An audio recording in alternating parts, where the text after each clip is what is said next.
بسم اللہ الرحمن الرحیم۔ ایک دفعہ کا ذکر ہے کہ کسی چھوٹے سے قصبے میں 3 بھائی رہتے تھے جن کا نام الف، با اور جیم تھے۔ وہ لوگوں کے چھوٹے موٹے کام کر کے اپنے گزارا کیا کرتے تھے، جیسا کہ کینچیاں تیز کرنا، کرسیوں کی مرمت کرنا، ٹوٹے ہوئے برتنوں کو گوند سے جوڑنا۔ وہ خوش باش اور شرارتی نوجوان تھے۔ گلی گلی گھوم کر وہ آوازیں لگاتے، اچھے لوگوں آؤ ہمارے پاس آؤ، ہم تمہاری کرسیاں تمہارے لیے بنائیں گے، ہم تمہاری کینچیاں تمہارے لیے چمکائیں گے، سب لوگ اپنی ٹوٹی ہوئی چیزیں ہم سے ہی جڑوائیں گے۔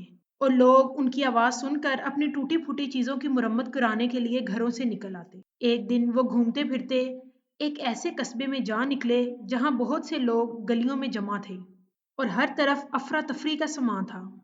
یہاں کیا ہو رہا ہے؟ الف نے پوچھا۔ ارے تمہیں نہیں پتا؟ ایک بوڑھی عورت نے کہا، کل رات زلزلہ آیا تھا اور لارڈ ہائی چانسلر کا محل اپنی جگہ سے ہل کر رہ گیا۔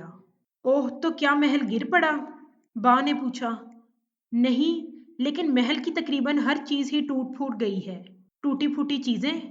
تینوں کے کان ایک وقت کھڑے ہو گئے۔ تب ہماری وہاں ضرورت ہے۔ ہم محل جا کر تمام ٹوٹی پھوٹی چیزوں کی مرمت کریں گے۔ ہماری تو قسمت ہی بدل جائے گی۔